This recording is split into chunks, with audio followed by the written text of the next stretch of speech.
This is the Barbecue Central Radio Show, which is recorded live each Tuesday at 9 p.m. Eastern Standard Time. The Barbecue Central Radio Show is being brought to you by The Barbecue Guru, the original creators of automatic temperature control devices, now offering 4 different models for you to choose from. Rest easy knowing that The Barbecue Guru is controlling your temperature so you can get on with your life. Visit bbqguru.com or call 800-288-GURU for more information. And by Fred's Music and Tasty Licks BBQ Supply, your online barbecue and grilling superstore. From cookers to grills, wood chips and chunks, and everything in between. Also be sure to try the Tasty Licks barbecue brand of rubs and sauces. Check Fred out online at tastylicksbbq.com. And by Stephen DeFranco Jewelers. Located in beautiful Willoughby, Ohio, Stephen DeFranco Jewelers is a family-owned and operated business looking to service the great folks of the barbecue and grilling world. Get free shipping and big discounts by mentioning my name and the term Barbecue Brother. Check out their inventory by visiting StephenDeFranco.com. And by Butcher Barbecue, with 30 years of experience in retail, wholesale, meat markets, food service, and customer service. Using that experience, everything they do and sell at Butcher's Barbecue comes from real-world knowledge. Check out their award-winning spices, sauces, marinades, and injections by visiting ButcherBBQ.com. Always trust your butcher. And by Green Mountain Grills. Discover something you'll really, really love. Grilling with pellets. Green Mountain pellet grills are the top of the line, best of the best, but not the highest in price. And be sure to check out all of their flavor rubs, sauces, and pellets for the Green Mountain Grill, all on their website. Visit greenmountaingrills.com to peruse the entire products portfolio. And by Barbecuer's Delight Wood Pellets. 2/3 oak, 1/3 flavor wood, giving you that perfect combination of BTU burn and sweet, succulent smoke you're looking to get all over your meat. A wide variety of flavors, so please go to the website to check it out and get yours today. Barbecuer's Delight, which is bbqrsdelight.com. Hi, this is Greg Rempe, host of the Barbecue Central Radio Show. And you are listening to BCRN, all barbecue and grilling all the time.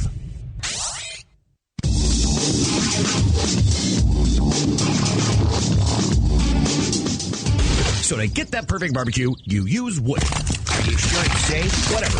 We put the lighter fluid on, strike the match, and oh! Should we call the fire department? That might be a good idea.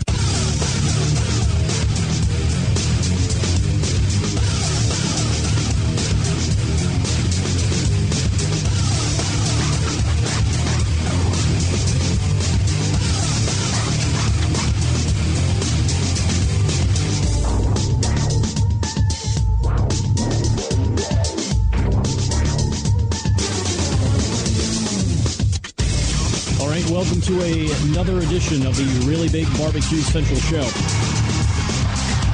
This is a show that talks about all things important in the world of barbecue and grilling. And we come to you from the Rock and Roll Hall of Fame city of Cleveland, Ohio. Rapidly becoming known as the barbecue capital of the North Coast. And this is your Tuesday outdoor live fire cooking and grilling show. By the way, I'm your program host, Greg Rempe. Happy to have you aboard here on your Tuesday. If you want to get in touch with the show, you can do so 2 ways. Toll free, 877-448-0433. You can also email the show, Greg at thebbqcentralshow.com. Those are 2 ways to get in touch with me if you're so inclined. Maybe you have a take about something that has to do with barbecue and grilling, or you want to talk about the American Royal, which we'll be doing quite a bit about, whatever it has to do with this industry that we love and adore. Happy to have you jump aboard. Here's what's happening on the show tonight, in case you didn't get the newsletter. Be sure to go over to the website, thebbqcentralshow.com. You can see it just right below me here, and sign up for the newsletter, top right of the navigation there. Drop an email in, sign up, and then you'll get a heads up around 3 o'clock each and every afternoon on Tuesday afternoon, I should say. And you'll see what's happening prior to everybody else, or if you just like to tune in, roll the dice, and see what happens, you're more than welcome to do that as well. 14 past the hour, about 12 minutes from now, Sterling Ball from Big Poppa Smokers will be back on the show, and he is the victor of the American Royal Invitational side of things. So we're going to kick off the recap of the Royal with Sterling Ball of Big Poppa Smokers. 35 past the hour. You ever heard of Shiggin' and Grinnin'? They won the American Royal Open. We'll have them on.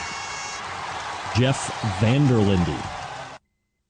Vanderlinde will be joining me to recap their big win.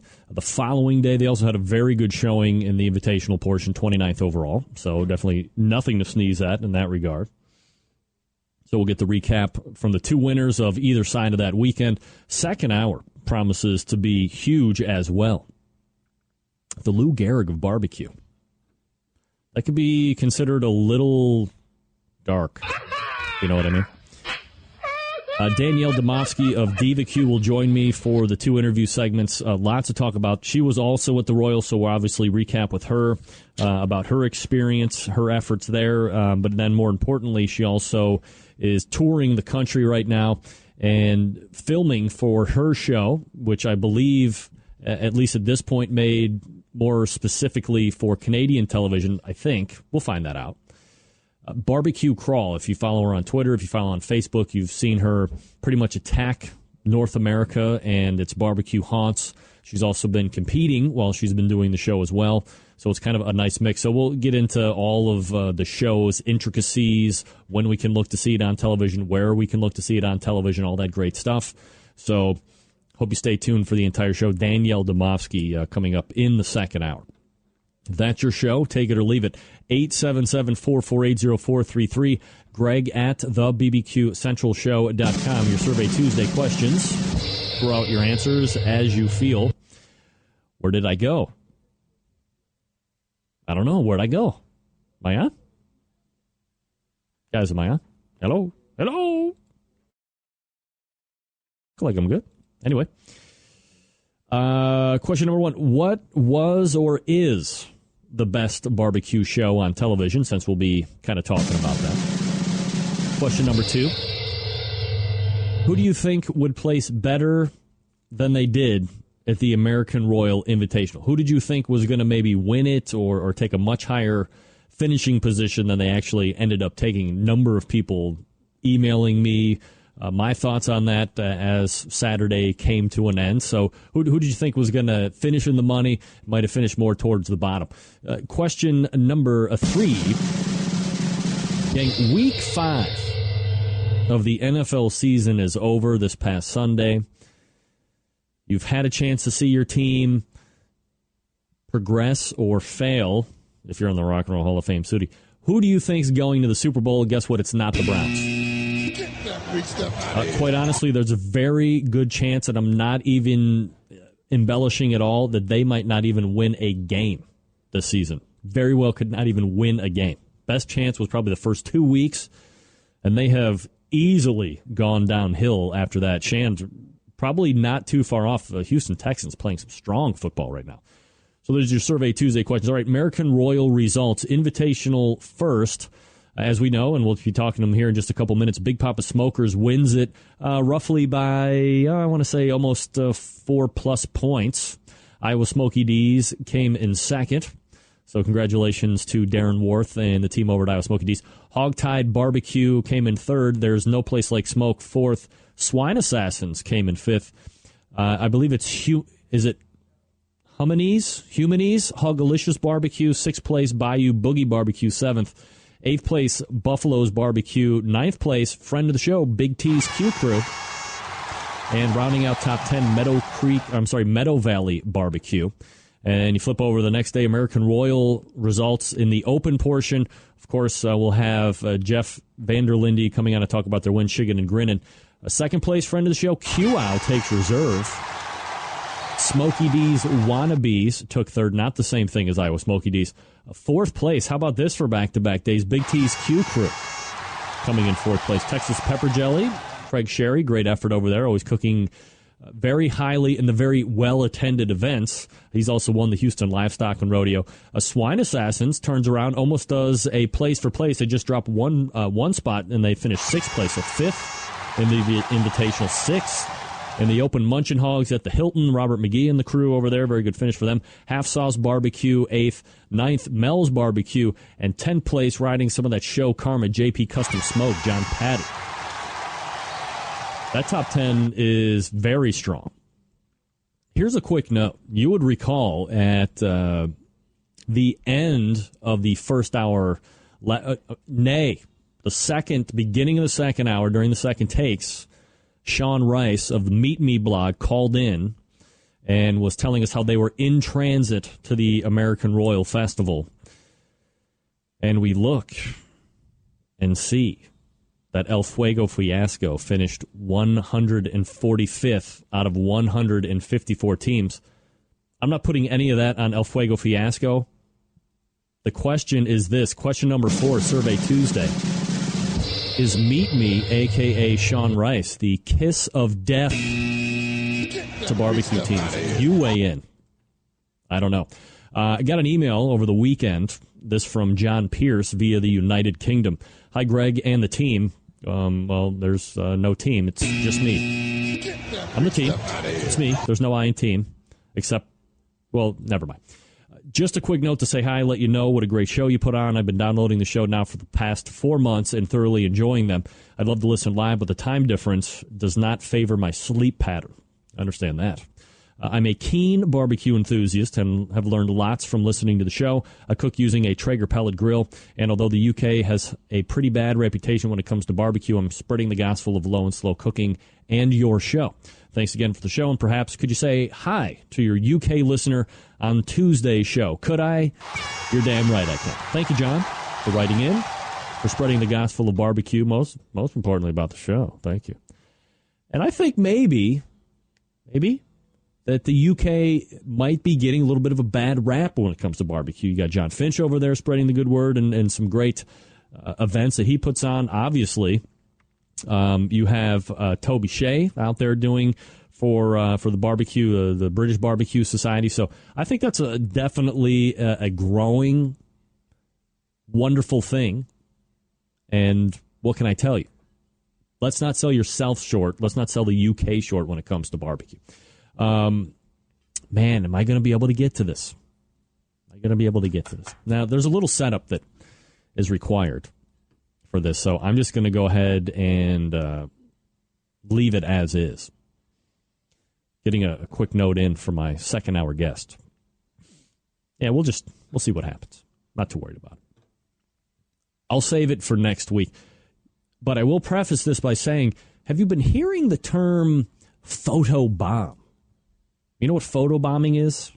This seems to be a hot-button term that was really cool for about a week, and then all of a sudden the term photobomb has just spread like wildfire.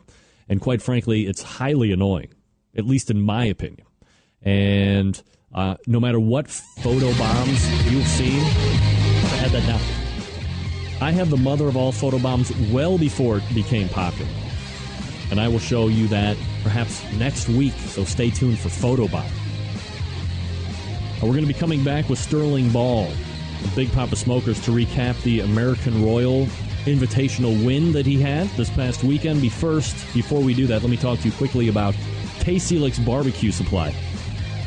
We all know, you get on the internet, it's kind of like a crapshoot, right? You don't know who you're really dealing with. You can't do a lot of investigative work like you could on a brick-and-mortar style building. You can go in, you can see what they have in inventory, you can see the owner and the people that they have at the stores. So trust is kind of a big key factor when you're buying your stuff online, especially when it comes down to the barbecue and grilling items, because there's an infinite number of websites out there, internet e-commerce sites that might take your money, and that's all they're going to take, and you're going to get nothing in return. Look, let the gang over at Tasty Licks Barbecue Supply relieve you of your internet buying stress. Tasty Licks has one of the most complete inventories of barbecue and grilling items anywhere on the face of the earth. All of the items that you see on Fred's website are in stock, and they are ready to ship to you directly. Plus, they do have a brick-and-mortar building in beautiful, tropical Shillington, Pennsylvania. So if you want to go in there and buy your stuff directly, if you're around that area, kind of by Philly, stop in, say hi to a smoking guitar player. Now, are there other items that you can find cheaper on the internet? Perhaps.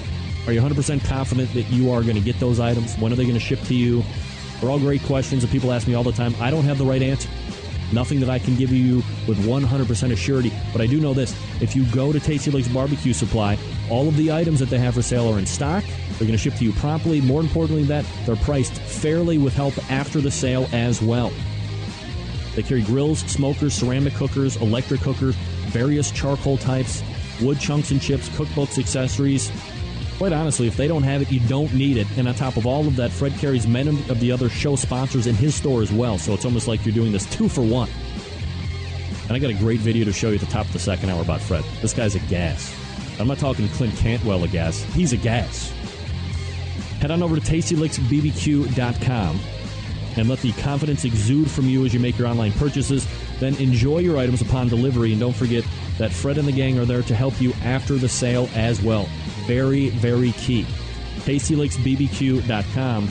That's TastyLakesBBQ.com. We'll come back with Sterling Ball of Big Poppa Smokers, and we'll talk about his win at the American Royal Invitational. Stick around. We'll be right back.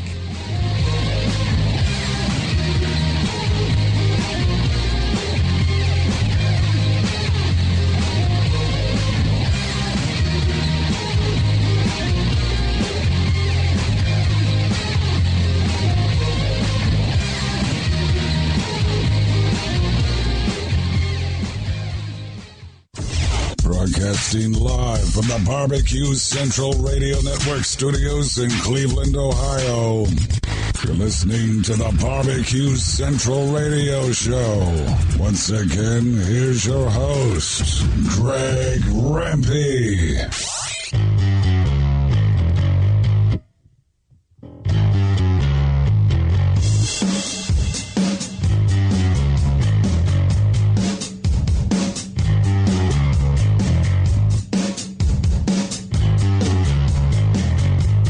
All right, we are back.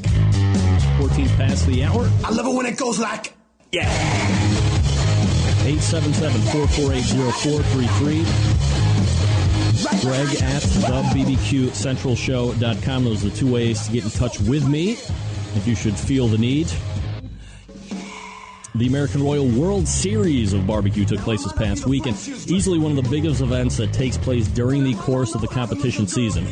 My first guest tonight took home the overall grand championship at the invitational side of things, placed very respectable, 99th out of 525 teams in the open portion the following day. He was just on a few weeks ago talking about the King of the Smokers competition, which will debut in December. The title could not be more aptly named in this case. Let's race over to the hotline. And welcome back, pitmaster of Big Poppa Smokers, Sterling Ball, joining me here on the show. We'll race to the newsroom for this as well. Check this out, guys, ladies and gentlemen. Sterling, how are you, buddy? I'm fine, Greg. How are you doing? You're just fine, or are you on top of the world? Oh, pretty excited, but it's been a few days, and very exciting. So, I had to send the robot to the dry cleaner, though, finally. But I'll have it back tomorrow, so that'll probably pick up my spirits. Lots to get into tonight, Sterling. Before we get into the cook itself and kind of break down both days, are you able to convey to us, for the people that weren't able to go, kind of paint this picture about load in, the amount of traffic, the vibe? What kind of sticks with you after a weekend like this one, aside from the win, obviously? Well, first of all, the first year was last year we went, and we were definitely deer in the headlights, and it was really nice. When we did Pitmaster Season 2, which Diva was on, and Big Mist and Johnny Trigg, Johnny Trigg sort of took us under his wing. And we were next to him the first year, and we got a couple of calls in the invitational and made us feel pretty good. But when you go to this thing, everyone's so good. Everybody's won something, and obvious if somebody bet on us in Vegas, they would have made a fortune. You just sort of do your thing and stick to your plan. Sterling Ball joining me here on the show. So I have to ask, right? Did you take a King of the Smokers approach to this cook? Was it minimalist, more of a traditional way of cooking this event, or did you stick with more of, what is commonly referred to as competition barbecue now, right? Oh, well, first of all, brought our new mobile strategic command center, which is basically my camper I sleep in. And we had our standard trailer with a Jambo Junior, and we cooked on a Mac pellet grill too. So we had 3 smokers going for it. All right, 3 smokers going on. So how do you mix up what meats are going on what cooker? I would imagine, not one thing is going on everything. Certain meats are going on. How do you make that delineation of what cookers are getting what meats? Well, we like our chicken on the Mac pellet grill a lot. And we like the ribs on the Jumbo Junior because it's actually a little smokier. And we do the brisket and the pork on the bigger Jumbo. Sterling Ball joining me here on the show, winner of the American Royal Invitational this past weekend. Sterling, there was a lot of chatter about, at least on the internet, about weather, specifically cold, the potential of rain. How did you find the conditions to cook in, and was there anything out of the ordinary that you had to contend with, at least during the invitational side of things? No, it was cold, but you're sort of thinking about, getting things done. And I brought one of my drum smokers, which I used as a heater. I felt like I was in the inner city, but that kind of kept our tent warm. And, I got to really mention Jody Clark, my teammate. He's just awesome, and he did a great job. He cooks the chicken and the ribs, and I cooked the pork butt and the brisket. When you're dealing with a colder element, are there adjustments that you're having to make on the fly to make sure that everything is staying at temperature? Or, once they're heated up and rolling, it doesn't matter if it's 20 degrees or 120 degrees? I don't think it really mattered. I mean, we went through a little bit more wood, but we walk our pit temps pretty close anyway. So it wasn't a problem with the Mac. That kind of takes that out of you don't have to worry about that at all. All right, Sterling, so let's go ahead and take a little bit closer look at the individual categories. We'll kind of go over them as they're called out. Chicken, of course, starts out the event, and I wasn't privy to the information, but how far or how deep were they calling out places? Was it top 10 like a usual KCBS event, or were they calling out before that? I think it was 15 or 20. I don't remember that. I just know we didn't get a call in chicken, and the year before we got 4th in chicken. All right, so I mean, you get a 71st overall. What? I said you get a 71st overall. So as you said, no call. You had done better previously. If you don't get a call like right off the bat, is there a little bit of a loss of momentum for you guys, or what do you think? Hello? Uh-oh. Hello? No! Hello? Hello, sir. Hello. We're going to get him right back. It's those damn valleys. I'm back. Are you there, sir? Yeah, I'm there. So what I was saying is, if you don't get a call in chicken like right off the bat, whether it's this event or any other event, is there any type of like momentum letdown? I mean, obviously you want to hear your name every time, but kind of where's the mindset if you don't hear yourself being called out right at chicken? Well, first of all, we go into the invitational. Obviously, we would have loved to have won it and did, but our goal is to not embarrass ourselves. And if we get a call, that's really good. If we get 2 calls, it's great. So you just wait it out. And you got to understand, I don't go to award ceremonies ever. Johnny Trigg makes me go. Our trailer will be next to the stage, and I won't go. Why don't you want to go? It doesn't interest me at all. It's pretty funny. I'll be reading a novel in the trailer while they go to awards, and I find out. But so actually, the first walk I've ever taken was for brisket at the Royal. I never done that. So 71st chicken overall out of 150 plus teams. I mean, were you happy with the chicken turn in that day? I mean, was it a better than 71st? Did you get away with something? What do you think? Oh, gosh, who knows? That's the thing about barbecue. The more you're in it, I mean, we were happy with what we turned in. So let's leave chicken where it's at, because the next category is ribs, and you take a very high walk on that one, 4th overall. Did the ribs taste that good to you? Yeah, we thought they were good. We thought the chicken was just as good as the ribs, though. So Nice high call for that after a no call in chicken. And then you kind of revert back a little bit. No call in pork ribs, but 46 overall. So very respectable again, especially given the teams that are there and just the breadth of competition that's there. How did the ribs cook off for you guys, and were you pretty satisfied with those as well? Yeah, we thought we had 4 really good cooks. Actually, I was worried about brisket. Well, I messed up the brisket in trimming it for the box. And I was really worried and really disappointed. In fact, like 3 eyes and different guys came in my tent and said, how do you think you did? And I said, I think we did great, but I probably cost us, any chance. I messed up the brisket. So what happened with the box specifically? Well, they were a little bit bigger, and, sometimes you're just wrestling with the box a little bit. But the brisket was really good. I knew it was good. And as a matter of fact, when I went to do burn ends, I cooked 2 stewed briskets, like that plug right there. And one of them I trimmed out. I was cutting my burn ends, and I had about 15 of them. And I handed them to Jody, and I said, Jody, throw these away, but taste them first. And he tasted them. He goes, why are we throwing these away?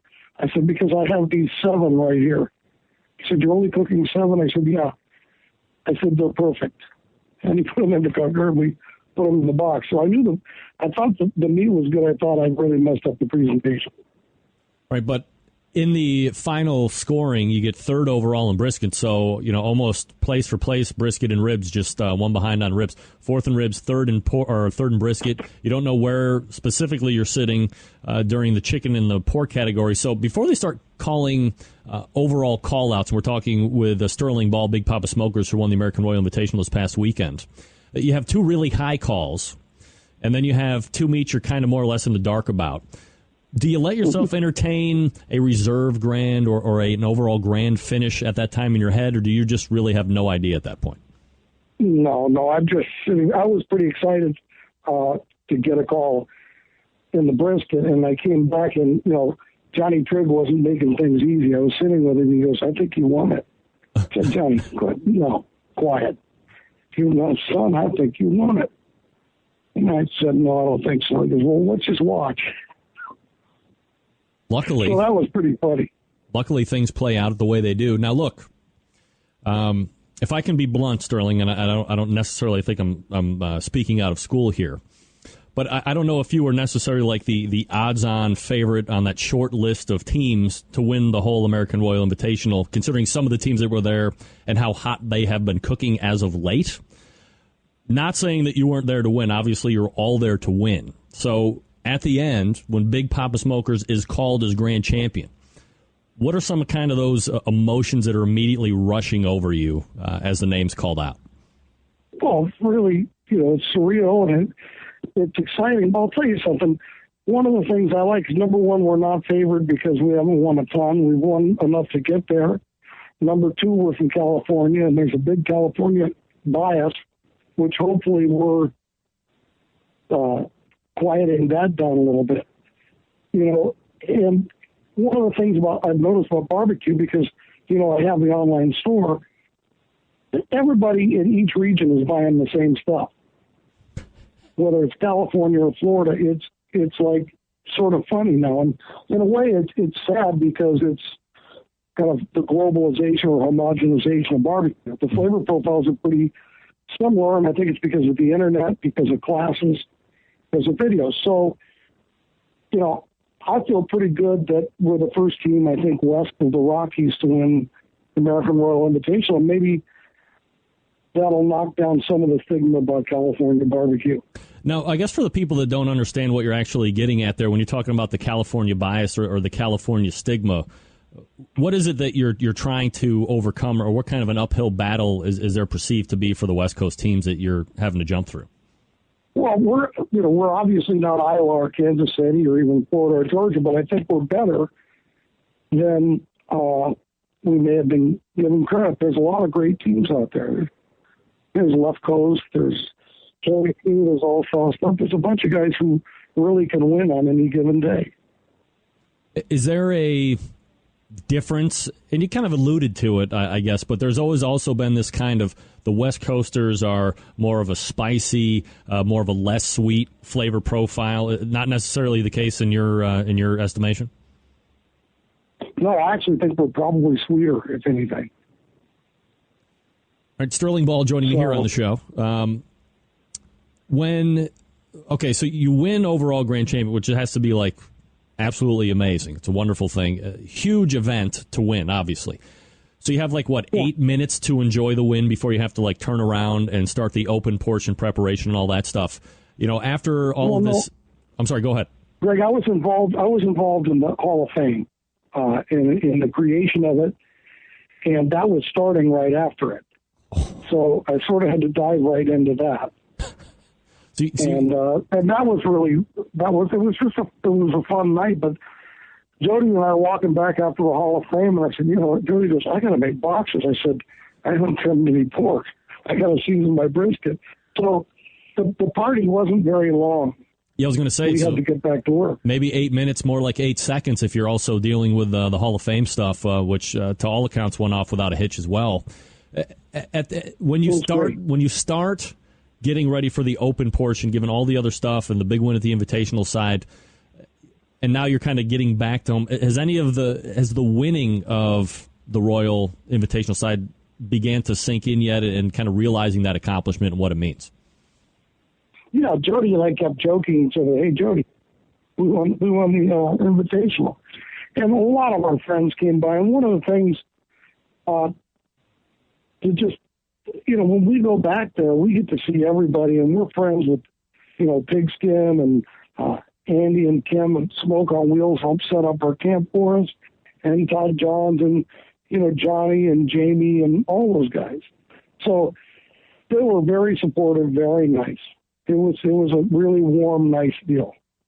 Now, you had a decent showing at the open portion as well, finishing within probably a little bit higher than the top 1/5, 99th out of 525 teams. Do you feel you cooked just as well in that style of cooking venue, or was there something a little bit different the next day? Well, let me just tell you, if I have a choice of winning one or the other, it would be the Invitational. I don't want to take anything away. I mean, the open winner cooked great both days. Adam and Hominies Hogalicious, another California team, had a great showing both days. But Chris Lilly got a 143 in ribs. We got a 154 in chicken, which took us down to 99. Our other scores were actually very, very good. So overall, you were definitely happy with the open performance as well. Oh yeah, you just got listen. Honestly, the American Royal to me is my very favorite contest, and the one I'd probably least like to cook, and that's the open. Now, because of the sheer amount of teams that are in there, when you cook an event like the Open, do you chalk it up to more of a crapshoot due to that sheer mass of teams, or do you think there's still more skill than anything else that prevails a winner on that? I don't know. I can tell you, we both times we cooked the Open, we felt like we cooked well, and we were in the top 18%, and 5 points in the Open can move you up pretty far. I have a hard time understanding some of the scores, but that sounds true. Like QL does great all the time. They know how to do that, so I think there's probably a way to cook that. And Chicken and Grennan, boy, they had 2 great days. Oh, absolutely. 2 great days. Sterling Ball joining me here on the show. Sterling, before I let you go, obviously still want to talk a little bit about that King of the Smokers contest that you have coming up in December. We saw something, in a similar vein happen a couple weeks ago in Oakland. Do you think that we might be seeing more of this going into the future, more events that are trending towards whatever an old school or traditional style of cooking barbecue is? Yeah, I think so. But I think that if you look at the cooker count at the Invitational, I think 7 of the top 11 were Jambo. And I think that the Jambo and stick owners, and then the second thing I see a lot, and since I sell smokers, a lot of the backwoods type or stumps type or gravity feed, I see a lot less pellet cookers. So I think that it's sort of happening on a day-to-day basis in barbecue.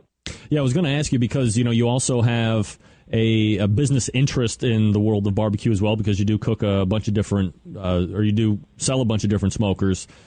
If over the last maybe 2-3 years, if the pellet cooker, or not the pellet cookers, but if the offset cookers weren't winning as much and it was more pellet cookers, do you think 7 of the 10 top teams would be cooking on pellet cookers if that were the case? It's kind of mimicking or repeating what's winning?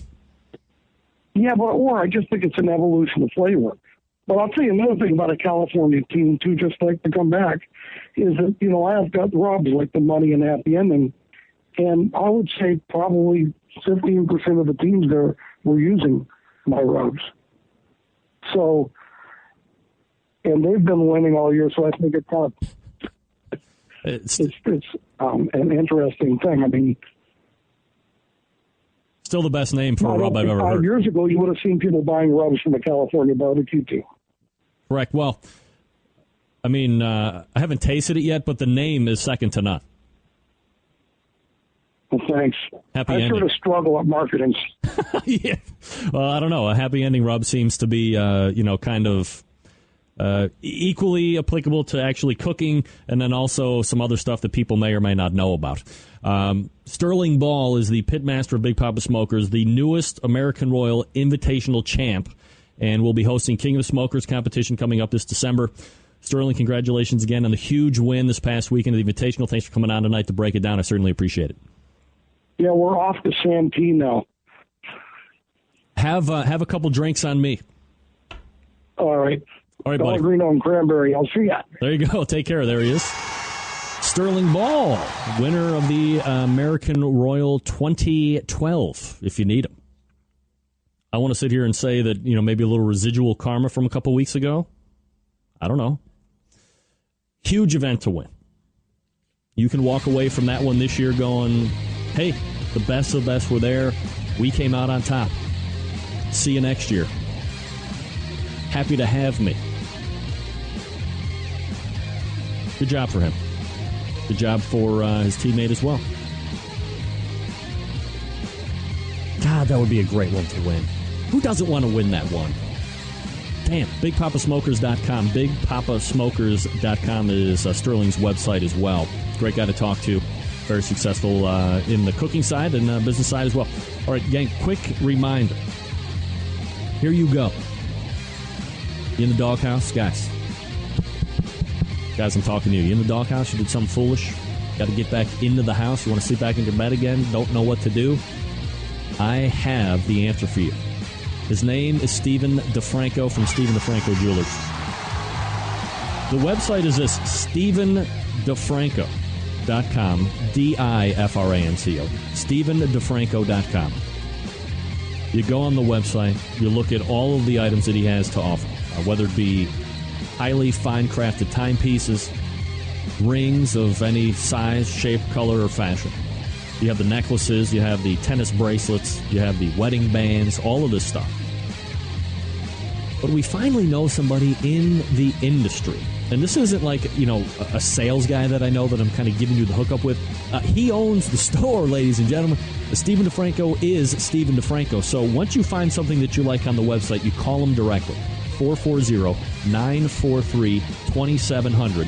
440-943-2700. You tell me you're a barbecue brother, or you tell me you're a fan of the Barbecue Central radio show, you listen every week, the Rempy has finally broken you down, you're calling in after you've seen whatever it is on the website that's taken your eye, that you've taken an interest in. Watch the price drop. Huge dollars off. If you're a watch guy, you get the watch protection plan, free batteries for life, he'll wind it for you, we'll set the date, make sure everything is all set. It always ships to you free no matter what you're ordering. So that's always nice. Plus, he will be able to consult with you to make sure you're getting exactly what you need, whether it be a watch. They do customization things with those watches, a lot of them, whether it's the right kind of ring or the right kind of chain. If you're trying to meet an expectation or a holiday or get back into bed because somebody's kicked you out because you're a douche. Steve is my anti-douche medicine. Can I say that? Instead of taking a pill, take a Stephen DeFranco. He will anti-douche you. 440-943-2700. That's 440-943-2700. StephenDeFranco.com. Tell him I sent you. And get the crazy-ass price hookup. All right, quick break. We'll head back to the newsroom. where we will get the winner of the American Royal Open portion of the show, Jeff Vanderlinde. Shiggin' and grinning. You're listening to the Barbecue Central Radio Show right here on the Barbecue Central Radio Network. Get in the smoke. Call 877-448-0433 to get on the air. Now, here's your host, Greg Rempe. Big B, Moonshine Band, Suburban Waste Records. Let's go! I'm an outlaw. Give me 2 shots. We don't need a radio. Bring a jukebox. All right, just shy of 38 minutes past the hour. 22 minutes till the top. 877-448-0433. Greg at thebbqcentralshow.com. Thanks again to Sterling Ball, Big Poppa Smokers, talking about the invitational win. My next guest tonight was also at the Royal this past weekend. Finished 29th overall at the invitational portion on Saturday. Won the whole damn thing on Sunday. Grand champion in the Melee, known as the American Royal Open. Here to recap the win and the weekend in general, pitmaster of Shiggin' and Grinnin'. Let's race over the hotline, grab Jeff Vanderlinde. Jeff, how are you, buddy? Uh-oh. Jeff, how are you, buddy? Not bad. Good, Jeff. I appreciate you taking the time to join me tonight and kind of recap what was probably a nice, wild weekend here. Now, before we get into the talking and breaking down the weekend, for the folks that don't know the team's story, maybe a little bit of info on you, how you kind of broke into the competition barbecue scene, and then when you formed Shiggin' and Grinnin' and kind of go from there. I started by 2007 in sponsoring a contest, and it was just something that when I was sponsoring the contest, the cooks invited me into all their sites. Just took me in, and the family end of it kind of started it all, and something that we love to do, and cooked on an old team for a year or two, and then in 2008 we formed Shiggin' and Grinnin'. I got a picture of both you and Sterling Ball, kings of the ball, as it were, the invitational and the open winners. The team pulls double duty this past weekend before we hit the open portion, and obviously the win there. How did the invitational cook go for you, and how satisfied are you and the team with a 29th overall finish out of 150 of the best teams out there in the country right now?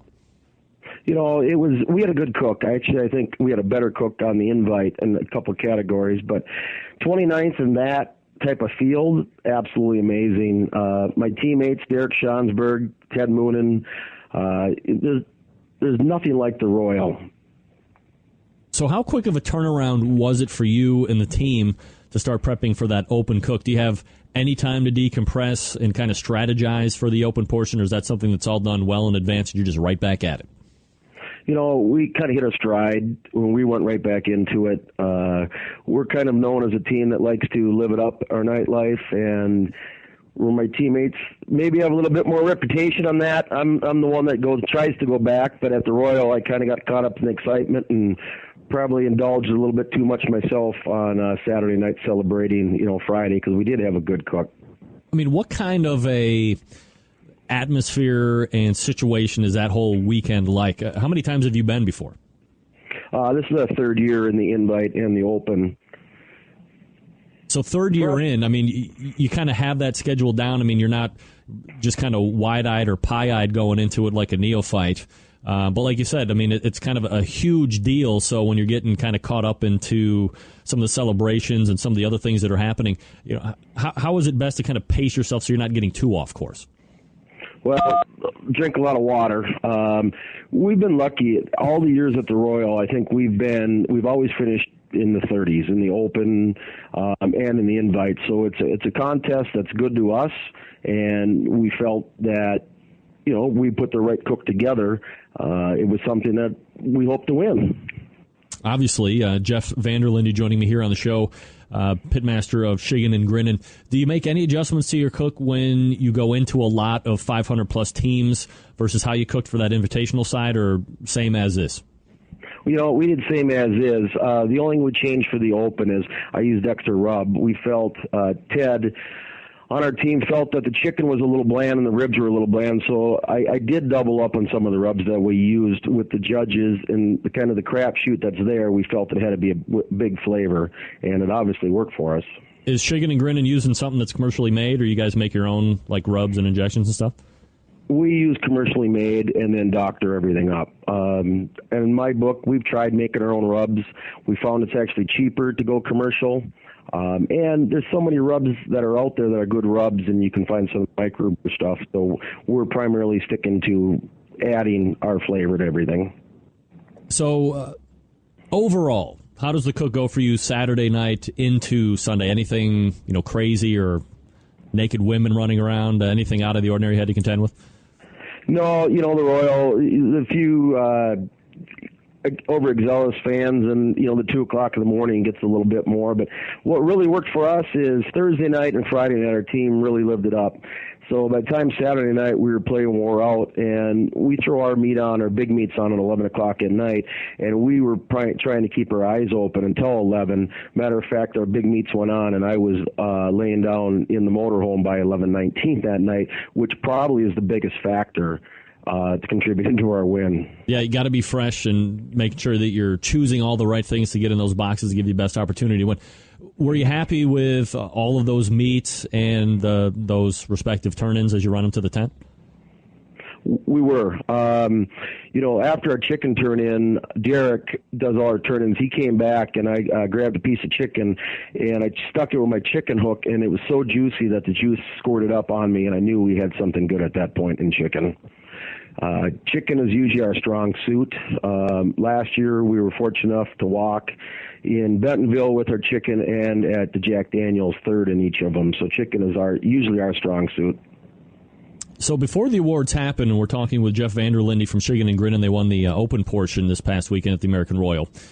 Before the awards happen, when you are reviewing the cook with a team, is there any talk at that point about winning this bad boy, or is it just like too big of a field to even kind of get into that mindset at that point? It's just too big a field. We're fortunate. I have a couple of really good friends in Joe at Tippy Canoe and Ryan over at Big T's, and we were actually in the back with them, hoping that we'd be able to celebrate one of their wins after Joe last year. And Ryan, you can't take it away from him. He's always in the mix. Yeah, had very consistent cooks also this past weekend, top 10 in both. Before the awards happen, when you're kind of QI was called for reserve, and I'm just kind of like I'm always wondering where the head is at for these pitmasters. So where's the head at when QI was called for reserve? Is there a quick banner back and forth with you guys like, damn, we might have won this thing? Is there some sour grapes going on? Where are you at right before that last name is called? You know what? We were kind of sour grapes. We had no idea we had what it took to win this. And we have been known as a team, we can be consistent, and we always blow one category up. And we thought for sure after QL and Big T's and to hang with those guys, there was no way at that point we thought we had a chance to win it. It never fails to amaze me, Jeff, that every time I'm talking to a pitmaster, when I ask them that question, I don't think I've ever heard one guy say, yeah, we knew we had it in the bag that time. It's always like the opposite direction. Is that just like case in point for all pitmasters? Well, you never know. With the quality of cooks that were there, it only takes one category to knock you out. And with the judges, I would love to say we knew we were going to win it. We absolutely didn't know. We thought we lost it, and we blew a category up. It was just so unbelievable. I'm still shaking sitting in my chair right now. Yeah, I was going to say, which obviously is my dovetailed next question. When Shiggin and Grinnin is called for overall champ, what are those initial emotions like for you guys and the whole team? I think I hugged everybody. It was a total blur to me. I really don't remember. I remember celebrating with Joe and Ryan, and, a shout out to Ryan. What I didn't know at that time is he was videotaping us.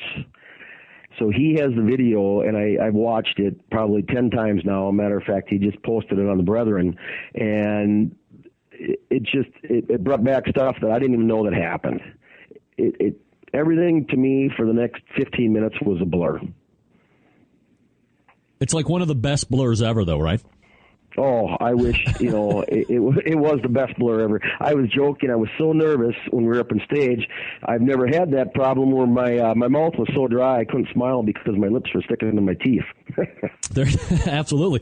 Now, you get a nice payday for the win, but you also get invites, if I'm not mistaken, to the Kingsford Invitational and the World Food Championships or whatever it is in Vegas. That's correct, yes. Right? Yep. How excited are you guys to get that to get after those two competitions? Very much excited. At this point, we don't know if the World Food Championship's going to be in the cards for us. That's in 3 weeks. And ironically, the week before, we are in Vegas for my wife's 40th birthday party. Nice. And I just don't think, being from Minnesota, that we will be able to get back out there. But it's a decision that hasn't been made yet. But the Sam's or the Kingsford one, absolutely. Also, we've got a call today from the one in Texas, now I forget.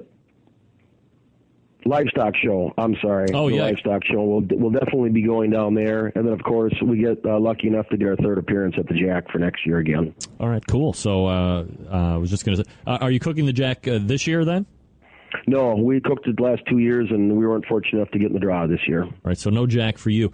So that makes it very easy for me to say, well, let me do this before I ask you the inevitable question that you're not going to want to answer.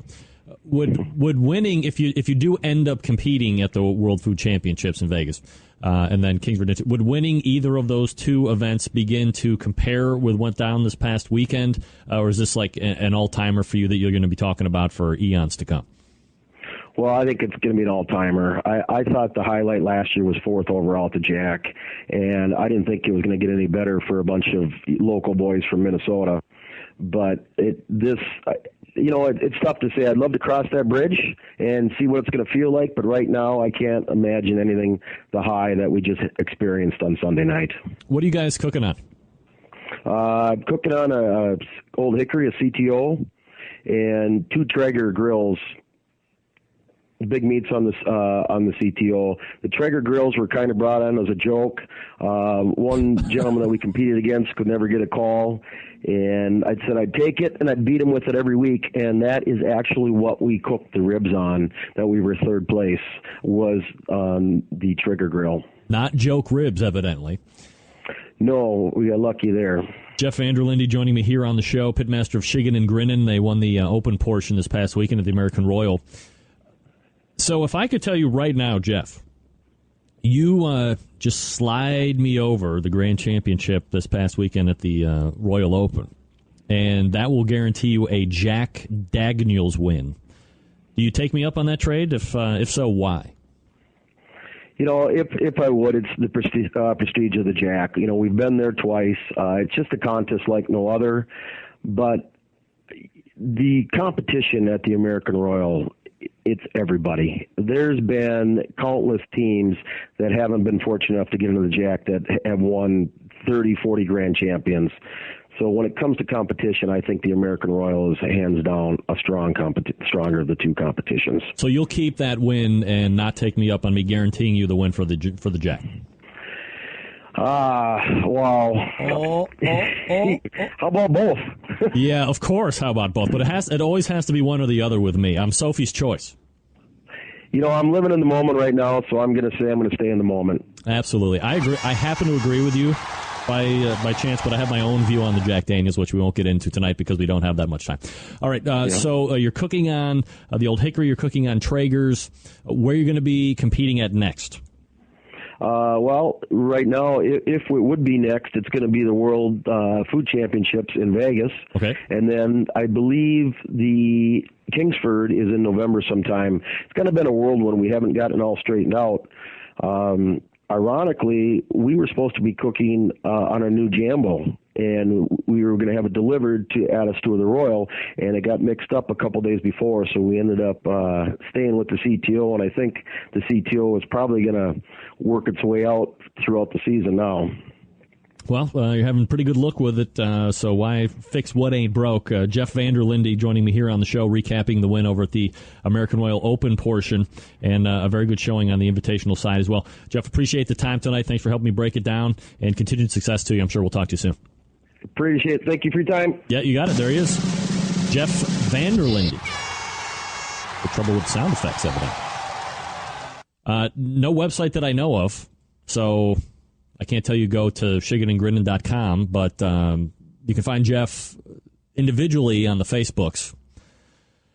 I try to find him through the Googles, and luckily, through the magic of the internet and then the Facebook, I was able to find some people that had contact information, and they were able to put me in touch with them. So, great interview, a lot of great energy. Look, what makes a great video or audio guest is, they might not be saying the best things. I'm not saying Jeff didn't say the great things, but it's the passion and the enthusiasm in the voice. Obviously, they're very good cooks. And you win the Open. Whew. That's saying something now. 500-plus teams. You got to be kidding me. Not on a Jambo. Interesting note. Pellet cooker and an Old Hickory, which traditionally are like electric cookers, but you can't have electric cookers. Don't want that now. Can't have electric cookers. Be foolish. Big stuff out of here. Have gas-powered cookers. That's foolish. And you can... Never mind. All right, talking about pellet cookers, I have one. It's called a Grilla. Also, the big sponsor underneath, Green Mountain Grills, are pellet cookers. Maybe you have one.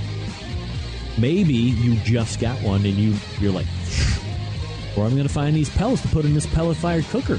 I wasn't thinking ahead. I am not somebody that plans out well. I will help you take care of that problem. Go to Barbecuer's Delight, widely considered to be the pellet resource for pellet-fired cookers. Whether you're on the competition trail like Jeff Vanderlinde or you're just a backyard hack like me, folks choose Barbecuer's Delight wood pellets more than any other brand for their superior quality, flavor. You should give them a try as well. Get ready, get going, get ordering. BBQRSDelight.com. That's BBQRSDelight.com. Now, maybe you don't have a pellet cooker. Don't be sad. Maybe you got a grill, charcoal grill or gas grill or whatever. You can still take advantage of the pellet revolution on your gas or charcoal grill or smoker by grabbing the cast iron pot option. See? Get off the 480 bridge. Don't jump over. Only Cleveland fans are going to realize the 480 bridge. Are you not familiar with pellets? Let me tell you about these things. First of all, it's sterile. They're made by pressure that generates heat. Pretty much cleans out anything that might contaminate that wood, so it's a sterile smoking product. Plus, you don't have to soak it in water before use, which is completely ridiculous anyway when people are soaking wood chunks in water. Don't fool yourself, folks. That's a scam now. Like searing in seals the juices in. That's BS. Now, let me remind you of one thing here, though. When you get that cast iron pot option, the small sampler packs or 1 pound bags, that's all flavor wood. When you step up to the fuel for the cookers, the pellet-fired cookers, the Grillas, the Green Mountain Grills, the Fast Eddie cookers, the Traegers, what have you, that's a mix. 2/3 oak, 1/3 flavor wood. You need to have that right mixture to give you the high BTU burn for that consistent temperature, but still want that flavor wood smoke. That's why you get the 1/3 cup in there as well, or 1/3, not 1/3 cup. You get that 1/3 in there as well. So do yourself a favor, grab some Barbecuer's Delight wood pellets right now. Visit them at bbqrsdelight.com. Check out all the flavors. They have like 14 or 15 styles of pellets, and stop fussing with the sticks and the chunks. Barbecuer's Delight, the choice of competition cooks and backyard hacks like me. Oh, BBQRS Delight. BBQRSDelight.com will wrap up the first hour. Right after this, stick around. I'll be right back.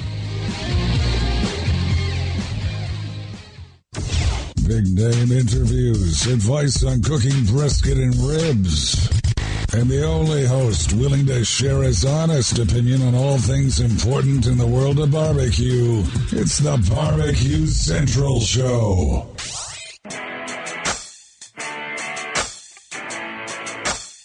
Who would have thought this music thing was going to go this far? I never asked for this. We are back. I never asked for this fast living, the women, the whiskey, craziness. Now look, we're going to get back here when we're talking to Danielle as well. Oh, shit. If the demo portion was out, doesn't it look like I'm in a newsroom? I cut my own head off. Watch this. Green screen fun. I think it gives me a credibility of a newsman, of a journalist. It's high watermark, baby. High water. Hey, everybody, high water. Okay. 877-448-0433. Greg at thebbqcentralshow.com. Thanks again to my first hour guests. They won their respective divisions of the American Royal. The invitational side, Sterling Ball, Big Poppa Smokers. Congratulations to him. BigPoppaSmokers.com. Also a big thanks to Jeff Vanderlinde. A little harder to track down than Sterling. Jeff, I don't want to discourage you from going to World Championships, but you were on the show, so there's a very good chance that you could show up and just win by mailing it in. It's called Show Karma, Jeff. Maybe I didn't tell you about it when we were talking off air. Very easy to use, it's very powerful, and it never doesn't work. It's the best thing ever. So thanks to Jeff Vanderlinde, Shiggin and Grin, and they won the open portion. 500-plus teams, they come out on top. And no Jack this year, but because they won the Open, they will be back at the Jack next year, so they'll take a year off, and they will be back next year in Lynchburg. Chicken and Grinnin' does not have a official website that I could find on the Googles, so I can't point you anywhere, but Jeff does have an individual Facebook page. So if you like the Facebook, if you interact on the Facebook, you can, friend me first by my name, Greg Rempe. You can also then go to the Barbecue Central Radio Show, which I believe is like Facebook/BBQ Central Radio Show, something like that. And like that page. We're rapidly getting to almost 150 likes. Get that big stuff out of here. Nightmare. How can I have 3,000 friends on the regular Facebook and 120 likes? Pathetic. Of course, you can also follow me on the Twitter at BBQ Central Show. At BBQ Central Show on the Twitter. I'm tweeting all the time. It's reckless abandon. I always have some tidbits to share. Some great retweets. Some specials, if you will. So thanks to my first hour guests again, Sterling Ball and Jeff Vanderlinde, Chicken and Grinnin', and Big Poppa Smokers. Sterling Ball, Big Poppa Smokers, Jeff Vanderlinde, Chicken and Grinnin'. All right, we'll step away briefly. When we come back, second takes, got some videos to show you guys. Might get into my own version of photo bombing before it became very popular like 3 weeks ago. See the one where like the killer whale's behind the little girl and the little girl's like, I should put in a photo bombing segment in this show. I could do it with the green screen behind it. This is what it looks like without. That's a green screen right there. Boom. Boom. Maybe we'll do the photo bomb segment sponsored by Gilly Gills Ford. Whatever. And then after second takes, Diva rounds out the second hour. We'll get her take on the American Royal Open and Barbecue Crawl. Stick around for that. We'll see you in about 25 seconds. You're listening to the Barbecue Central Show right here on the Barbecue Central Radio Networks.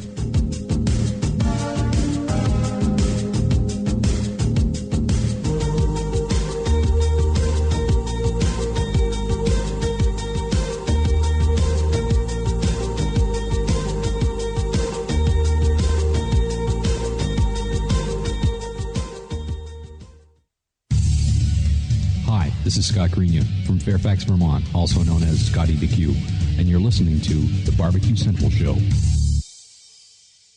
From my heart and from my hand, why don't people understand my intention? Happy to have you aboard here for the really big barbecue show. We cook because we have to, and we grill because we want to. Fine, how's it going? You have a great show. I'm a big fan. So what seems to be the problem here? This man looks like he's dead, and he's in the crackle. Charbono! It's all about the Charbono, dude! Succulent fish! What? He ate 54 wieners. But listen, Lavernius, shake your face. I'm shaking like a dog shit peach seeds. You could use it to fight off creeping marauders looking to take your steaks off your grills. I just like being anywhere with Junior, Senior, and Diva. Sounds like a whole other type of movie. Wow. Yeah, really. Keep it hot, keep it clean, keep it lubricated. We have top men working on it right now. Top men. Oh, that's right. Top men have allowed me to do the second hour of the show, ladies and gentlemen. 877-448-0433. Greg at thebbqcentralshow.com. 13 minutes from now, Danielle Demotsky of DBQ will be joining me to round out the second hour. Very excited to talk to her. Been a little while, so always nice to get caught up with the diva. Thanks again to Jeff Vanderlinde and Sterling Ball, respectively, for joining me, talking about the wins at the Invitational and Open. Survey Tuesday questions. Here we go. Feel free to jump in. What was or is the best barbecue show on television? For me, oh boy, man, there's potential I could catch heat on this one now. The best show for me, I loved it. This is really what turned my love of live fire cooking on. Barbecue U, Stephen Reichel. It's on PBS. I watched it. I recorded it. I was completely addicted to it. Stephen is one of my kind of idols, I guess, and he's been on the show a couple times, which has nothing to do with why I liked it, because I liked the show way before I was actually able to talk to Stephen. So that was my favorite TV show ever. Question number 2. Who did you think would place better than they did at the American Royal Invitational? Honestly, 3 guys. Thought they placed better. Get that big stuff out of here. Look, let's be honest. It's competition barbecue. If this was stuff that Vegas could go and get odds on, don't you think they would be getting odds on? Vegas is in a place that likes to not get money if they possibly can. I just think it's so far, not off base, but it differs so much from week to week that you couldn't really put definitive odds on one team over another, regardless of how well they have been doing. 10 grand championships or not, Dan, you guys have been cooking your ass off. But I don't know if Vegas is ready to give you odds, per se. I thought they would do a little bit better. Also, I thought Harry Sue would do a lot better. He finished way down. So those were 2 of the biggest surprises for me that I thought would finish a lot higher, maybe top 20 or up. Question number 3. Week 5 of the NFL season is over. Thank God for Cleveland. Who's going to be in the Super Bowl? My prognostication skills say right now, San Francisco 49ers. They are tough. I know Houston is tough as well. I think San Francisco is the team to beat right now. Very well balanced. Their defense is a mother. I love their coach. If I could somehow find a way to get Pat Shurmur fired, I probably won't even need to find out a way. He's going to do that himself. I think he'll be fired by week 7 or 8. So there you go. Weigh in with your own Survey Tuesday question answers as you will in the chat, or shoot them to me via the email if you want to. Coming up on next week's show, Sam the Cooking Guy making a regular appearance. The winner of the Sam's Club series, the finals of the Sam's Club taking place this coming weekend, ladies and gentlemen. Maybe you didn't know about that. That's right. We'll have the winner of the Sam's Club series on next week's show, locked and loaded. I don't know exactly who we're talking about. I can guarantee I'll have him on. And then Mike McLeod, president and CEO of MMA Creative. They are all locked down for next week's show. Mike will be kind of recapping the whole Sam series in its entirety and then talking about some upcoming promotions. So I promised you guys some links, some video stuff. And hold on, Fred. Just relax. Let me blow you out the full screen here. Now, this is a show sponsor, one of my favorite guys ever, Fred Bernardo. Let me give you a little sound. Listen to this guy. This guy's crazy. Hey, folks. Fred Bernardo, the smoking guitar player from Tasty Licks Barbecue Supply in Shillington, Pennsylvania. Hey, how you doing? Guess what we're going to cook today? Let me give you a hint. What? That's right, bullhorns. Here we go. All right. So I'm going to fast forward to this just a tad.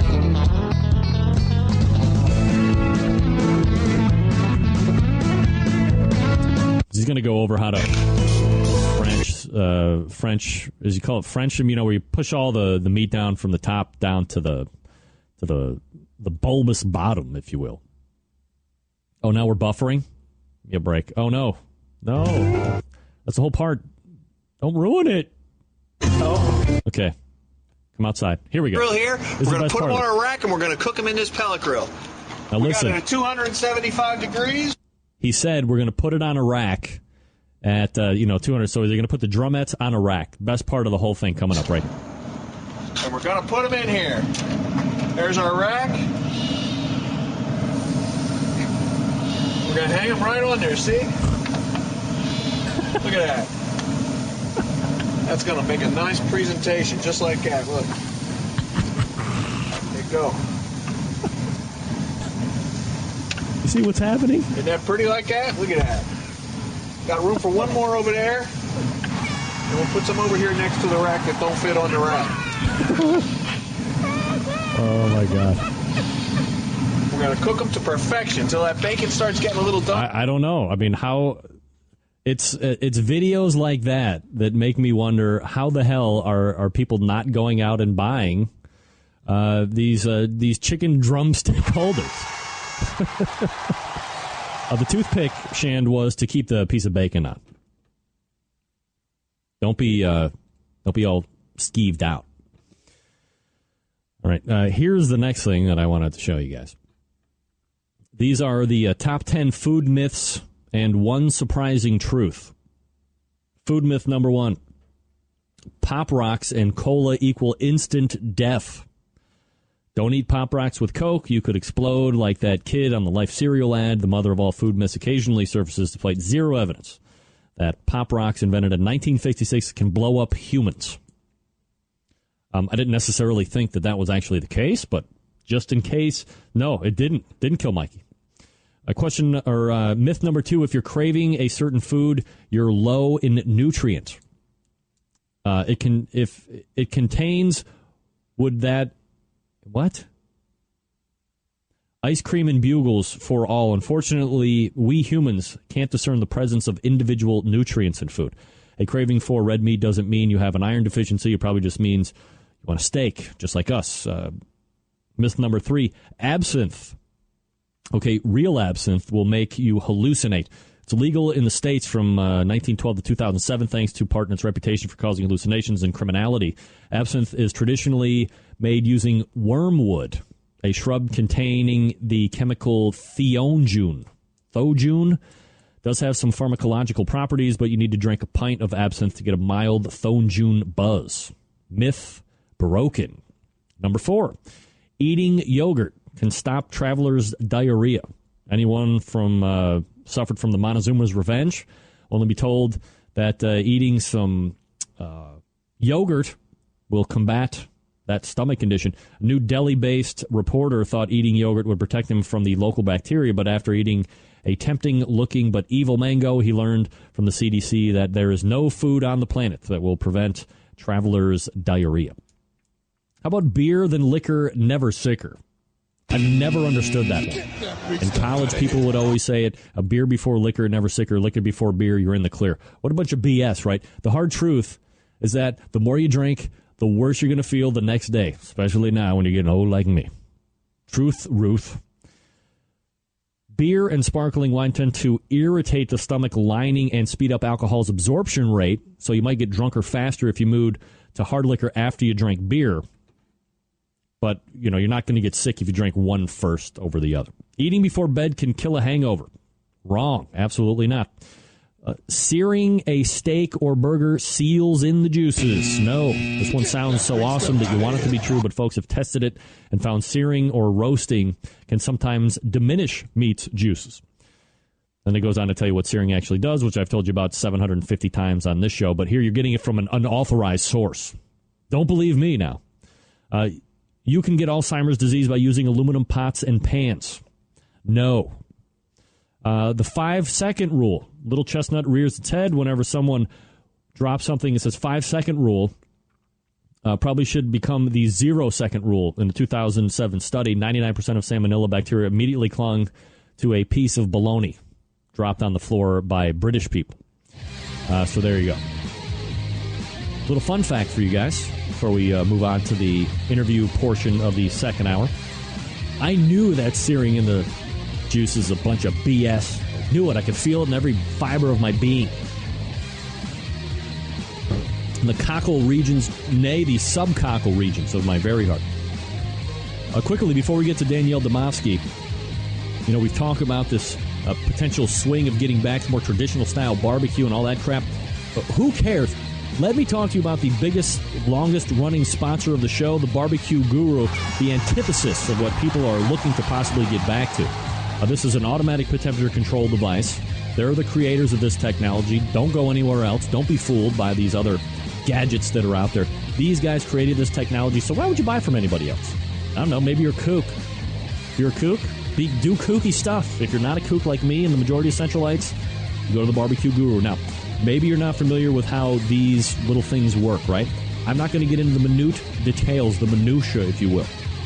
But imagine a product that allows you to set your pit temperature in one set. It keeps it running and set at that temperature all the way through the cook. Sound too good to be true? It's not. This is real-life technology. You can take advantage of it today.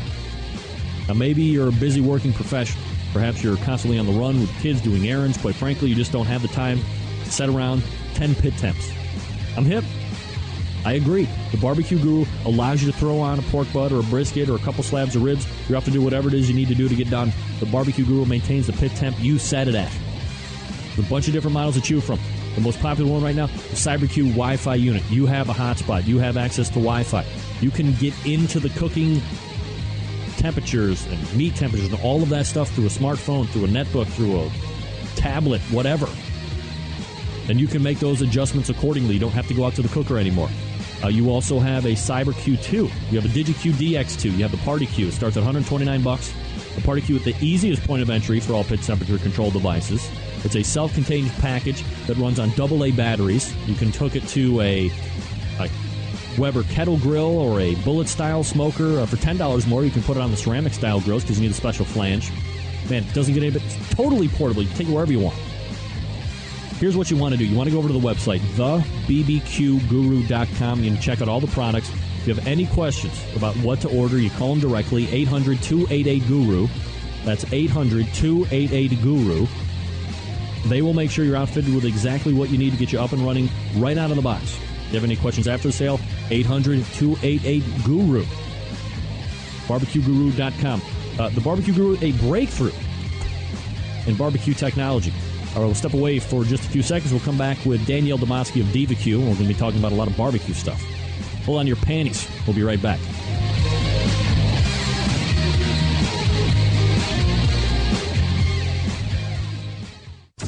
Broadcasting live from the Barbecue Central Radio Network studios in Cleveland, Ohio. You're listening to the Barbecue Central Radio Show.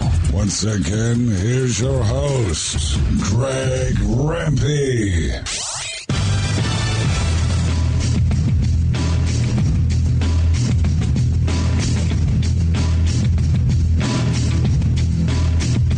All right, just past 14 minutes past the hour. About quarter till the top, 877-448-0433. Greg at thebbqcentralshow.com. 2 ways to get in touch with the show. My guest for the second hour, certainly no stranger to me or the show. I've made no secrets that she holds kind of a special place in my heart because we kind of broke into this barbecue world near the same time. I'll be more on the informational entertainment side of things. We're cooking first, foremost. Now, a little more on the entertainment side of things. One of the elite pitmasters in Canada, certainly a very formidable opponent down here in the States as well. So let's go ahead and race over to the hotline and welcome back the pitmaster of DivaQ, Danielle Domosky. Diva, how are you? I'm good, Greg. How are you? You're listening to the show, aren't you? Yeah, no, it shows off. Oh, okay, good. I thought I'm hearing myself back. Do you have earbuds?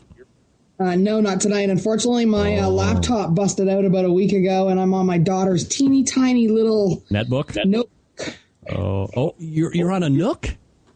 No, just on a little tiny HP notebook. Gotcha. All right, so you're on the notebook. Great.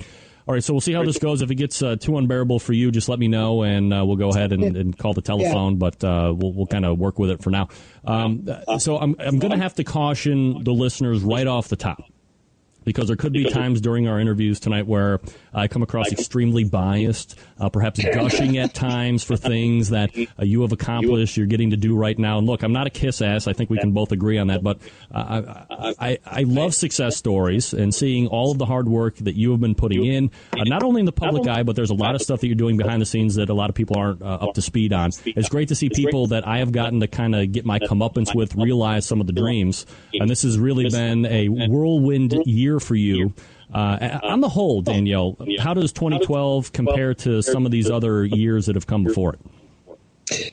Well, 2012 is kind of one of those years where it's a lot of hell yeah. And I don't know how else to put it. It's a hell yeah kind of year. It took a lot to get to this point. It took a lot to get Barbecue Crawl on the road. I'm one of the show's co-creators, and it's amazing. It's been an amazing adventure. I'm really thrilled. Danielle Demovsky joining me here on the show, Diva Q Pitmaster. We'll get into the show and stuff here in just a little bit. I'm very excited to talk about it, obviously. But you were also at the American Royal this past weekend and competed in the open portion.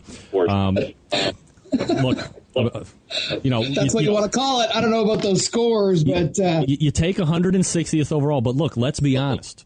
You're still probably more in the top 1/5 than you're not. I mean, there's 125 other teams out there. So let's call it top 2/5, whatever. I know you like to cook. I know you want to win whenever, probably all the time. I mean, I know you. Yeah. How does the finish sit with you? Be honest. Oh, it makes me want to barf. Really? That's about as honest as I can be. I was just mortified. I just, it's one of those moments where you see the scores and you just want to either whip a brisket or just barf or do something. It was disgusting. I flipping hated it. Now, to be completely fair, I mean, you've been doing competitions while you've been filming Barbecue Crawl, and you've done very well at some of the other competitions.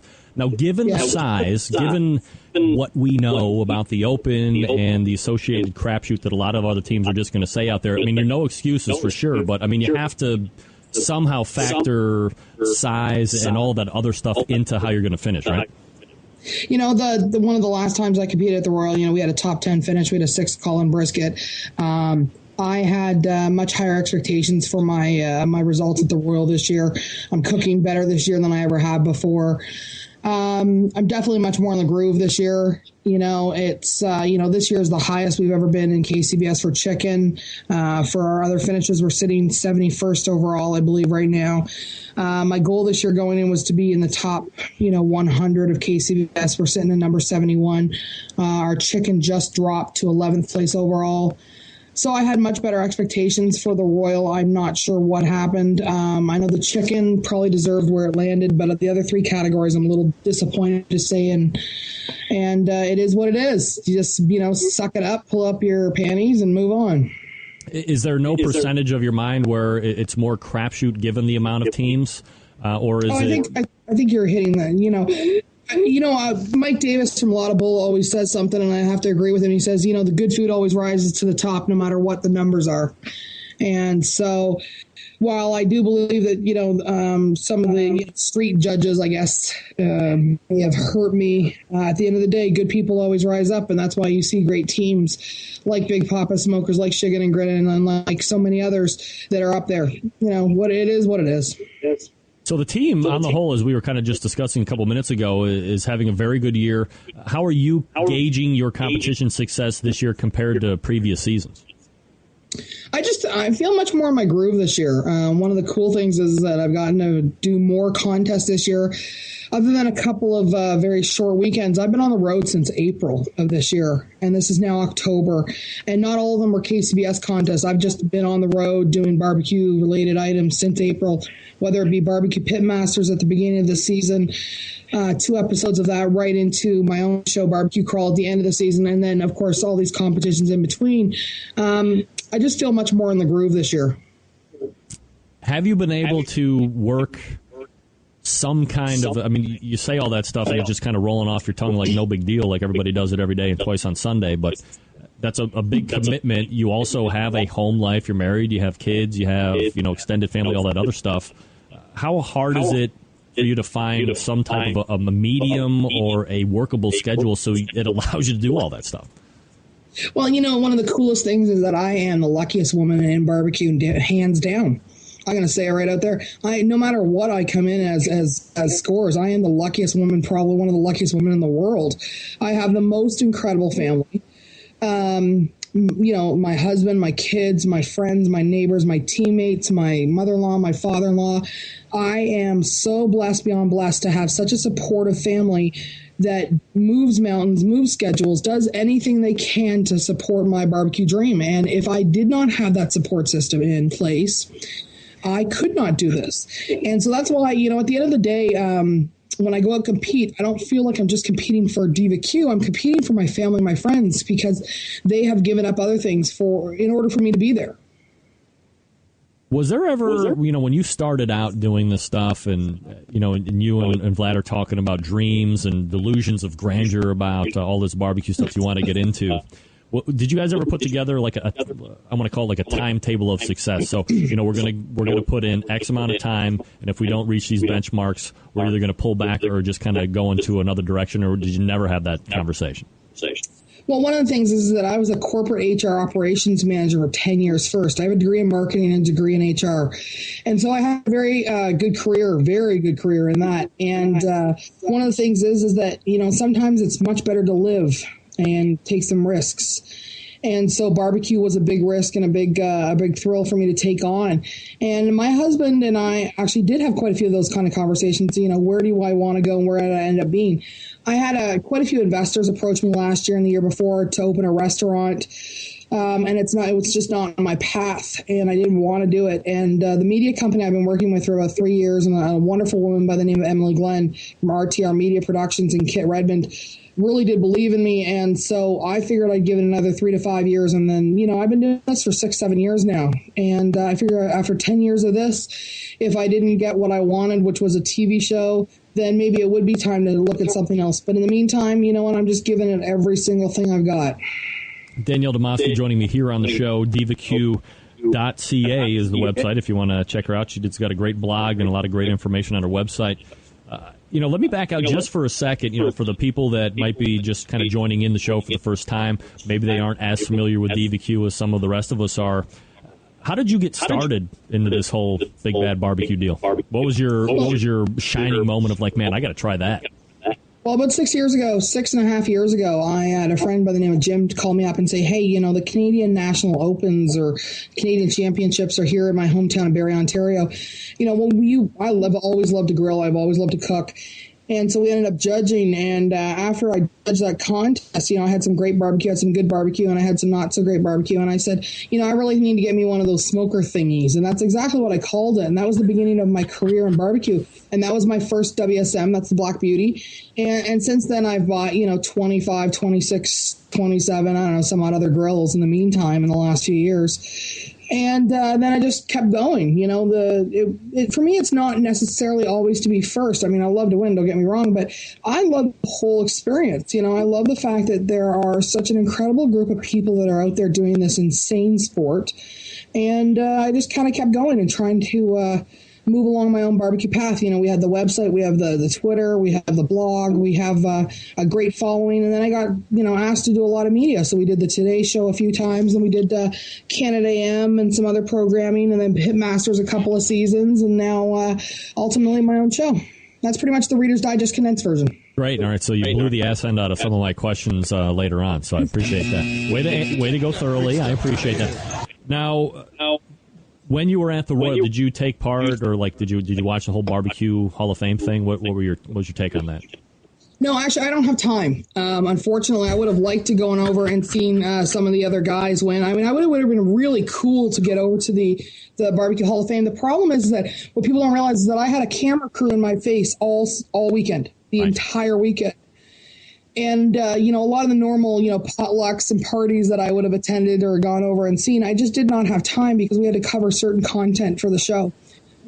I would have really enjoyed going over there to the Barbecue Hall of Fame. But unfortunately, you only have so many hours in a day, and I wasn't able to. And that's something, it's a disappointment, but you have to have your priorities. Danielle, if I know anyone will be completely honest with me when I ask this question, I know it's going to be you. Am I a douche for wondering why the hell Guy Fieri is being inducted into a barbecue Hall of Fame? No, I think that's a really reasonable question, actually.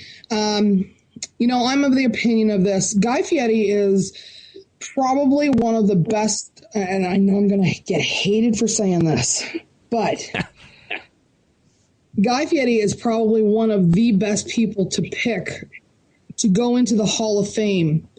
And I think it's a very careful balance because they have to have a name to attract media attention, national media attention. We're not talking about little TV shows. We're not talking about little programs. We're talking about big national media, which attracts national sponsors. Right.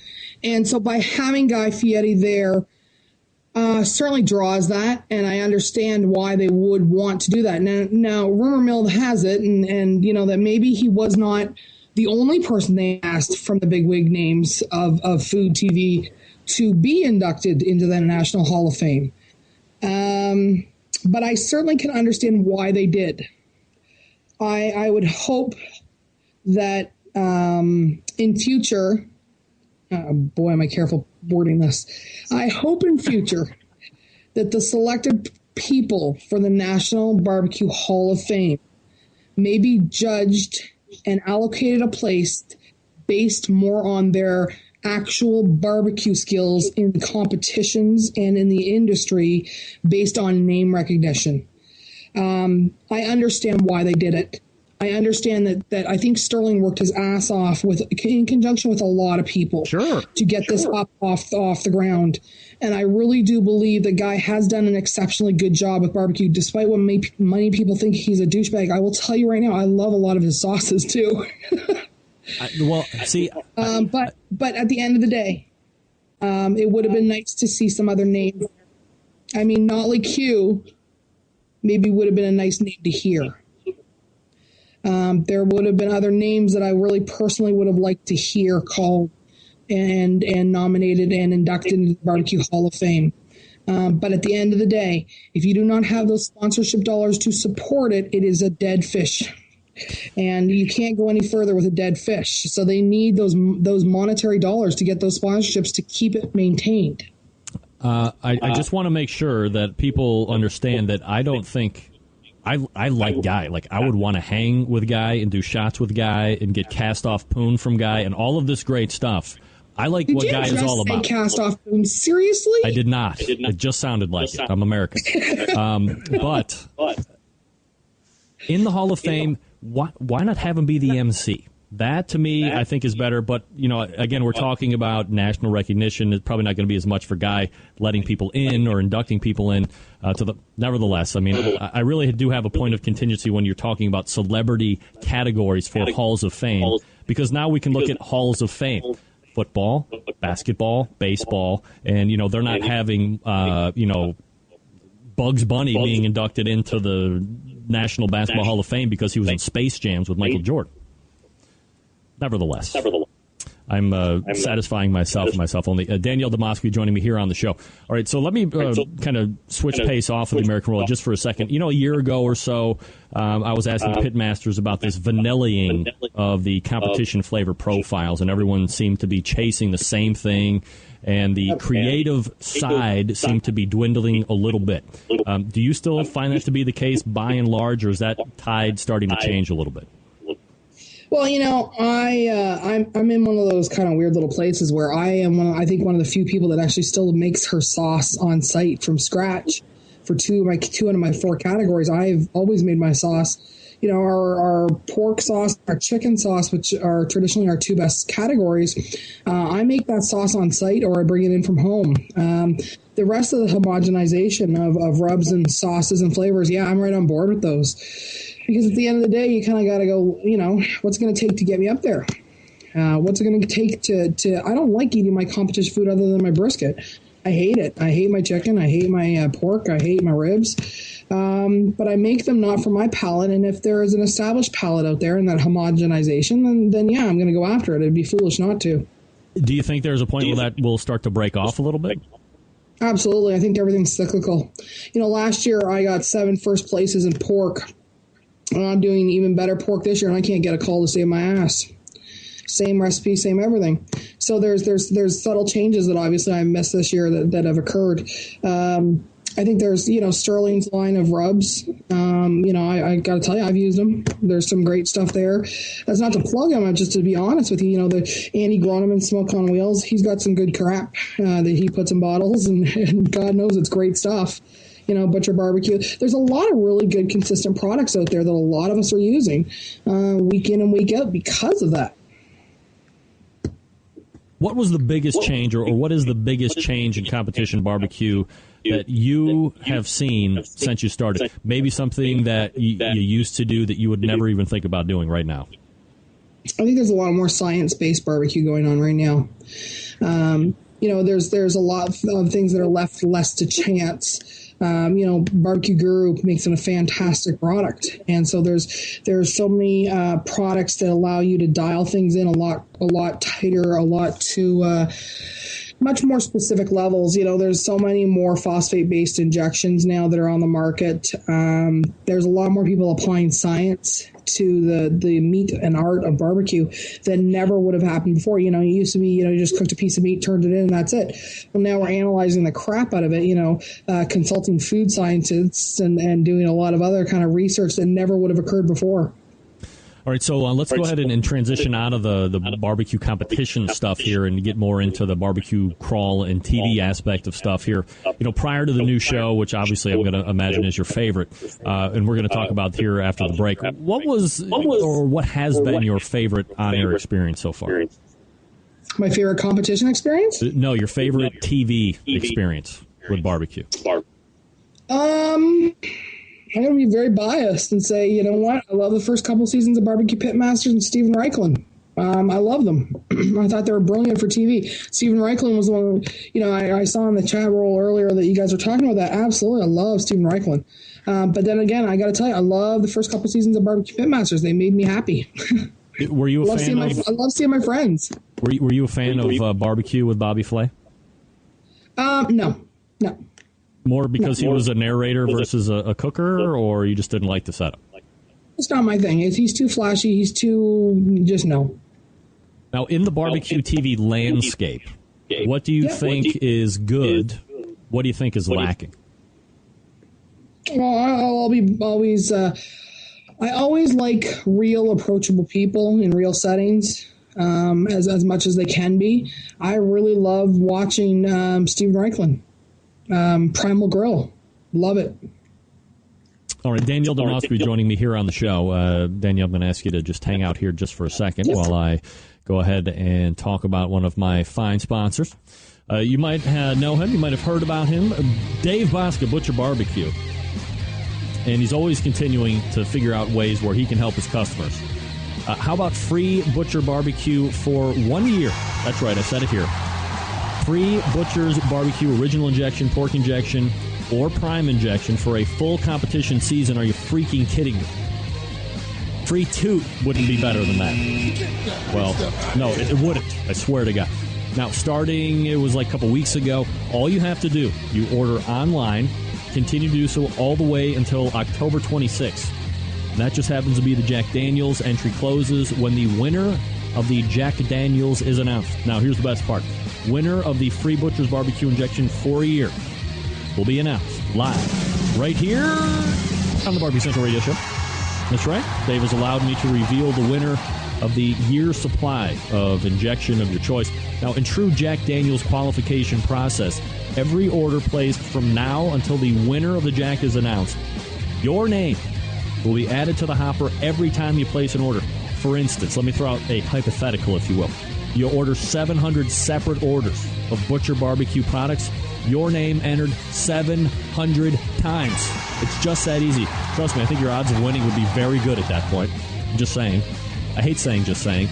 Never going to say that again. I apologize. That's my word. I don't like. It's pet peeve.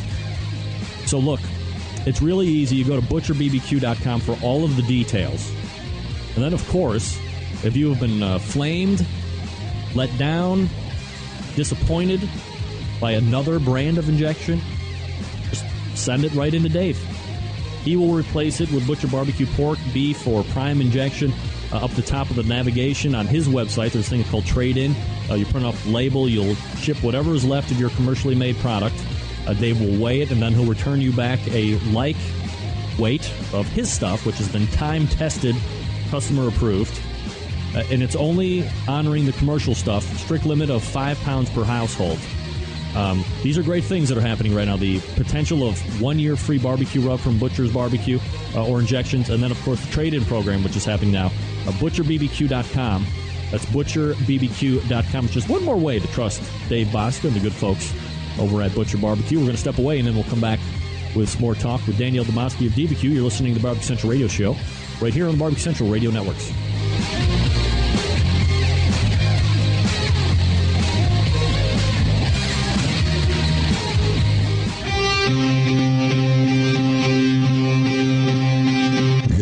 Smoke. Call 877-448-0433 to get on the air.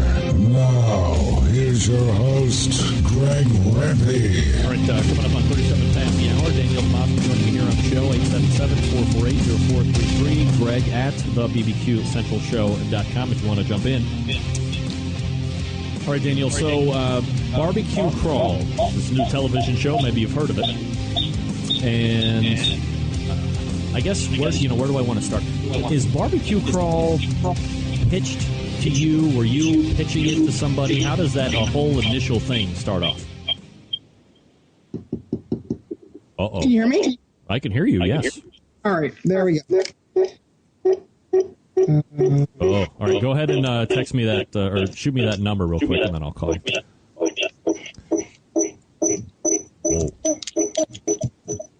Whoa. I can turn it down and that nobody will hear it. There we go. All right, I'm going to copy that. I'm going to hang up on you now. It's not because I don't like it, Daniel. And we'll paste that.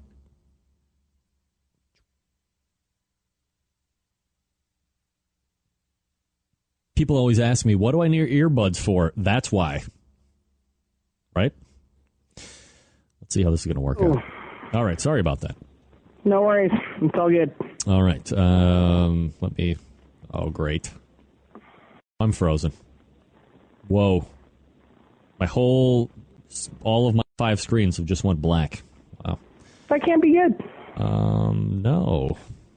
I think I'm either about to recover or I'm about to shut down fully. All right, let's see what the hell I can do here.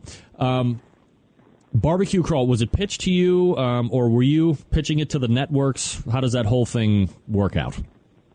Well, one of the cool things is that I'm one of the co-creators of the show. There was a wonderful woman by the name of Emily Glenn, and she and a lovely lady by the name of Kit Redmond and I took a meeting, it's got to be like 4 years ago now. And we were discussing my future life, basically, and what I wanted out of it. And we had done one project together on a different show where they had needed a barbecue person to come in and show them how to use a rotisserie grill and do a few other things. One of the cool things is that from that, we came up with Barbecue Crawl. And so we had gone out and shot a pilot. And then we came back again to another network, and then they went forward and right off the bat came and said, we'll buy 10 episodes right off the bat, which is outstanding. That stuff does not happen. So it was very cool. Canadian-based, right? I mean, obviously we're myopic North Americans here. So this is all Canadian TV stuff, right? Well, here's what happens is that, my crew is Canadian. The show is shot in the U.S. completely 100%, but the entire crew is Canadian. The support crews, like the 3 editors, the production manager, and all of the support crew back home is actually all Canadian, but the show can be shown in the U.S. However, it has to be shown in Canada first, and Travel and Escape Network with Glassbox TV and RTR Media own the rights to it all.